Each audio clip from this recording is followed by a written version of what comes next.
السلام علیکم ورحمۃ اللہ وبرکاتہ۔ میرے محترم دوستو، آپ صلی اللہ علیہ وسلم کے نسب کی شرافت و نزاہت آپ کے سامنے بیان کرنا چاہتا ہوں۔ اس کے بارے میں پہلی روایت سماعت کیجیے۔ آپ صلی اللہ علیہ وسلم کے چچا جناب عباس رضی اللہ تعالی عنہ سے روایت ہے کہ رسول اللہ صلی اللہ علیہ وسلم نے ارشاد فرمایا، محمد عبداللہ کا بیٹا اور عبد المطلب کا پوتا ہوں۔ اللہ تعالیٰ نے جب مخلوق کو پیدا کیا تو مجھ کو اچھے گروہ میں پیدا کیا، یعنی انسان بنایا۔ پھر انسان میں دو فرقے پیدا کیے، عرب اور عجم۔ مجھ کو سب سے اچھے قبیلے میں پیدا کیا، پھر عرب میں پیدا کیا، پھر عرب میں کئی قبیلے بنائے اور مجھ کو سب سے اچھے قبیلے میں پیدا کیا، یعنی قریش میں۔ پھر قریش میں کئی خاندان بنائے اور مجھ کو سب سے اچھے خاندان میں پیدا کیا، یعنی بنی ہاشم میں۔ اس لیے میں ذاتی طور پر بھی سب سے اچھا ہوں اور خاندان میں بھی سب سے اچھا ہوں۔ سبحان اللہ۔ میرے محترم دوستو، یہ حدیث شریف ترمذی شریف میں موجود ہے۔ دوسری روایت سماعت کیجیے۔ حضرت علی رضی اللہ تعالی عنہ سے روایت ہے کہ نبی کریم صلی اللہ علیہ وسلم نے ارشاد فرمایا، میں نکاح سے پیدا ہوا ہوں اور صفاح یعنی بدکاری سے پیدا نہیں ہوا ہوں۔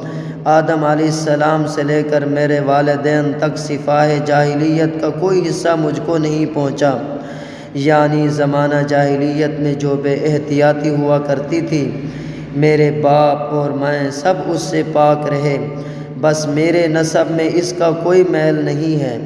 سبحان اللہ۔ یہ روایت طبرانی نے اوسط میں نقل کی ہے۔ اسی طرح مواہب میں بھی یہ روایت موجود ہے۔ تیسری روایت سماعت کیجیے۔ حضرت ابن عباس رضی اللہ تعالی عنہ سے روایت ہے کہ حضور پرنور صلی اللہ علیہ وسلم نے ارشاد فرمایا، میرے بزرگوں میں سے کبھی کوئی مرد و عورت صفاح یعنی بدکاری کے لیے نہیں ملے۔ اللہ تعالیٰ مجھ کو ہمیشہ پاکیزہ پیٹھوں سے پاک ارحام میں پاک و صاف کر کے منتقل کرتا رہا۔ جب کبھی دو شعبے ہوئے، یعنی جیسے عرب و عجم، پھر قریش، غیر قریش وغیرہ، میں بہترین شعبہ میں رہا۔ اس حدیث شریف کو مواہب کے اندر ذکر کیا ہے۔ اسی طرح ابو نعیم نے بھی اس کو روایت کیا ہے۔ چوتھی روایت حضرت عائشہ صدیقہ رضی اللہ عنہا سے ہے۔ وہ فرماتی ہیں کہ رسول اللہ صلی اللہ علیہ وسلم نے ارشاد فرمایا کہ جبرائیل علیہ السلام نے ارشاد فرمایا، میں تمام مشارق و مغارب میں پھرا، میں نے کوئی شخص محمد صلی اللہ علیہ وسلم سے افضل اور خاندان بنی ہاشم سے افضل کوئی نہیں دیکھا۔ سبحان اللہ۔ یہ حدیث شریف ابو نعیم نے اپنے دلائل میں ذکر کی ہے اور اسی طرح طبرانی نے اوسط میں اس کو ذکر کیا ہے۔ اسی طرح مواہب میں بھی یہ موجود ہے۔ سبحان اللہ۔ پانچویں روایت سنیے۔ حضرت واصلہ بنت اسقع رضی اللہ تعالی عنہ سے روایت ہے، کہتے ہیں کہ میں نے رسول اللہ صلی اللہ علیہ وسلم کو یہ فرماتے ہوئے سنا، اللہ تعالیٰ نے اسماعیل علیہ السلام کی اولاد میں سے کنانہ کو منتخب کیا اور کنانہ میں سے قریش کو اور قریش میں سے بنی ہاشم کو اور بنی ہاشم میں سے مجھ کو منتخب کیا۔ اور ترمذی شریف کی روایت میں یہ بھی ہے کہ ابراہیم علیہ السلام کی اولاد میں سے اسماعیل علیہ السلام کو منتخب کیا۔ رواہ مسلم۔ یہ حدیث شریف مسلم شریف میں موجود ہے۔ اب چند اشعار عربی کے آپ کو وہ بھی سنانا چاہتا ہوں، آپ صلی اللہ علیہ وسلم کے نسب کی شرافت و نزاہت کے بارے میں۔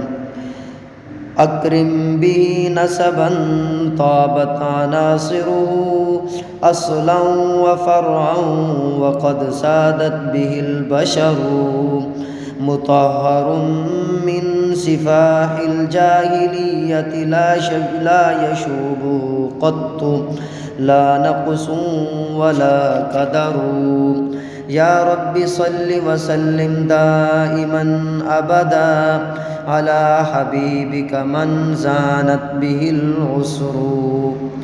آپ صلی اللہ علیہ وسلم کا نسب کیا با کرامت ہے کہ اس کے اجزائے پاکیزہ ہیں، اصل سے بھی اور فرع سے بھی، اور آپ صلی اللہ علیہ وسلم کی وجہ سے انسانیت کو شرف حاصل ہو گیا۔ سبحان اللہ۔ اکرم بہ نسبا طابت عناصرہ، آپ کا نسب کیا با کرامت ہے کہ اس کے اجزائے پاکیزہ ہیں، اصل سے بھی پاکیزہ ہیں اور فرع سے بھی پاکیزہ ہیں۔ فرماتے ہیں وقد سادت بہ البشر، آپ ہی کی وجہ سے انسانیت کو شرف حاصل ہو گیا۔ مطہر من صفاح الجاہلیت لا یشوبہ قط لا نقص ولا قدر، وہ نسب جاہلیت کے ہر نسب سے پاک ہے اور اس میں نقص و عیب کی ملاوٹ نہیں ہے۔ یا رب صل وسلم دائما ابدا علی حبیبک من زانت بہ العسر، اے پروردگار ہمیشہ ہمیشہ درود و سلام بھیجیے اپنے حبیب پر جن سے زمانوں کو زینت حاصل ہو گئی۔ سبحان اللہ۔ میرے محترم دوستو، آخر میں آپ سے گزارش یہ ہے، یہ حضور پر نور صلی اللہ علیہ وسلم کے نسب کی شرافت و نزاہت کا بیان ہے، ثواب کی نیت سے شیئر کیجیے گا۔ نیز آپ کو کوئی بھی دینی مسئلہ درپیش ہو وہ بھی استفسار کر سکتے ہو۔ مفتی محمد افضل عفا اللہ عنہ۔